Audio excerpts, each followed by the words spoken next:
Grayson Allen was once again the man last night for the Phoenix Suns, despite a couple of turnovers in the fourth quarter. He had 13 of his 23 in the fourth. He hit the shot that kind of finally made you breathe a little bit there with about a minute and a half to go. We're like, okay, everybody can just relax now. He had a little floater. Yeah, the little floater. Minute 23 left. Goaltending on that call, too, by the way. Goaltending on that. And that was, that's when you're like, okay, 5-point lead. Ooh, we're good. 5-point lead. A little dicey up until that moment. It really was. When they cut it, when Brandon Williams scored to make it 115-112 on that driving basket, like, oh, my God. Like, if they would get a stop there and they hit a three, all of a sudden you got a tie score. But Grayson Allen was, again, just phenomenal. He was the guy in the fourth quarter. Like, there was a lot of struggles by a lot of players. But I think I had him down for 13 points in the fourth quarter. He was the only one scoring. Book struggled.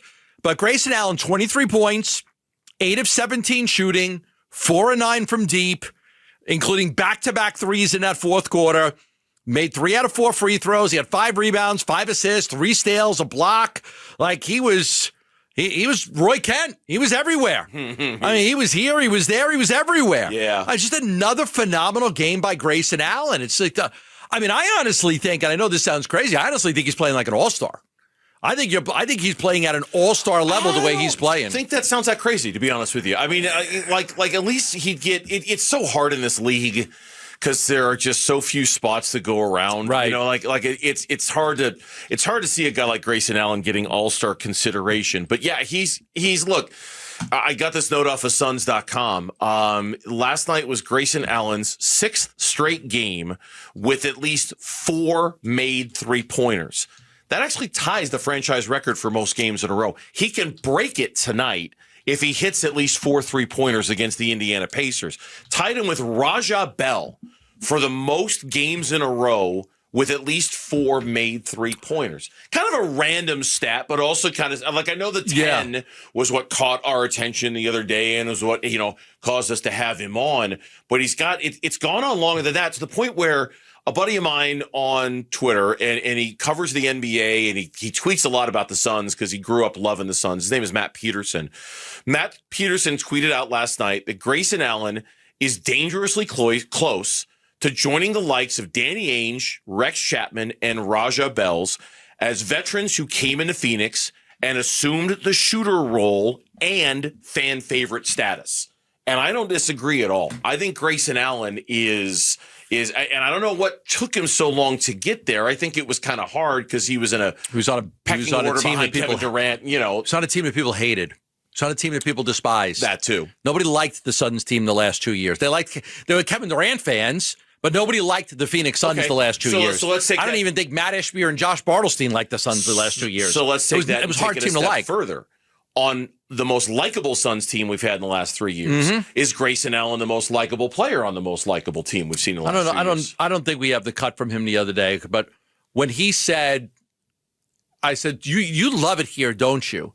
And he's like, I do. I love it here. I love the fans. I feel like they've embraced me. He said something like, do you have it, Mitch? Hit it. Hold on. Yeah, I do. I think one of the biggest reasons is I just feel like my first year here, I just was accepted and had a ton of support from the fans immediately. So it's a lot of fun to go out there and play in front of friends that love the game of basketball, but also like appreciate what I do. And outside of that, like I love the city of Phoenix and I love the organization that I'm a part of too. So I really couldn't ask for much more. I mean, how do you not love a guy that says stuff like that? Like embraces your community, wants to be here. I remember when Trevor Ariza got here and he was like, I should have came for a visit. I hate it here. And he played like it. He told somebody that I should have came for a visit. I would have never signed here. He didn't like it. He said that, but he didn't like it. That, yeah, he told the player, and the player told me, a teammate. He told the teammate, and the teammate told me he hates it here. And what do you mean? He goes, he said he should have went for a visit because if he would have came for a visit, he never would have signed here because he just didn't like it, and he played like he didn't like it. Here's Grayson Allen. I was looking at this like he did not compete in the 3-point contest last year. The NBA leader in 3-point shooting percentage won't be hoisting them from deep in Indianapolis. He confirmed that he's not competing in the 3-point contest. I think they inquired about him, but he didn't play. At the very least, he should be in the 3-point contest representing the Suns because of how good of a 3-point shooter he is. I don't think anybody's made more 3-pointers than he has so far this year. He is the league leader in 3-pointers made entering tonight's action. Yeah. Yes. And I'm going to take it a step further. I'm going to bring this up. There was a Bleacher Report story that was out yesterday, and I looked at it, and it says one trade every NBA team would make if the deadline was today, and they had a deal in which Oklahoma City would trade Toppich and Kenrich Williams to the Suns for Grayson Allen and a first-round pick. I know this is going to come up a lot, and he's going to be a hot commodity, and people are going to be like, teams are going to be like, I'd love to have Grayson Allen. I'd love to have that 3-point shooting.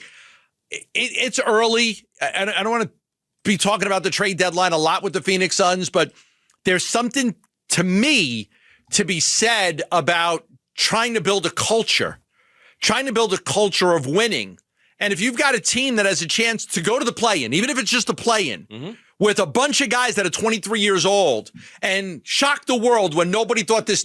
People, Barnwell said this was going to be the worst. Was it Barnwell or who was it that said it was going to be the worst defensive team in the league? And Ishbia kind of quoted back at him. Bill Simmons. I'm sorry, Bill Simmons. I get them mixed up a lot. And so there are a lot of people that thought the Suns were going to be the worst team in the league and they're going to get the number 1 pick. And, oh, my God, what's going to happen if the Suns have the number 1 pick and they don't have it?